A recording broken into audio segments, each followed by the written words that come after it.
বলবো নাকি অ্যাবস্টেন একটু? এখনো খাতা খুলিনি, খুলবো কিন্তু।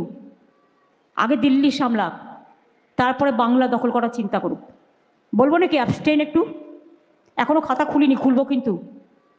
ভদ্রতা একতরফা হয় না, দুতরফা হতে হয়। খুলবো খুলবো খুলবো খুলবো। Chapter is ready. A proper time I'll open ইট।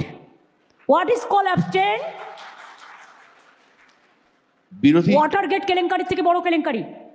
নিজেদের চলে যেতে হবে এই 2026-এ। সত্যি কথা বলতে আমার কারো কাছে মাথা নত করতে হয় না। মানুষের ভোটাধিকার কেড়ে নেওয়ার কোনো অধিকার বিজেপির নেই, গভর্নমেন্ট অফ ইন্ডিয়ার নেই, ভ্যানিশ কুমারের নেই, স্বৈরাচারীদের নেই, ব্যভিচারীদের নেই এবং দুর্যোধন দুঃশাসনদের নেই। আমি চাই ভোটাধিকার মানুষের থাকবে। গণতন্ত্রে কে জিতবে কে হারবে সেটা মানুষ ভোটের মাধ্যমে ঠিক করবে। ওরা কে?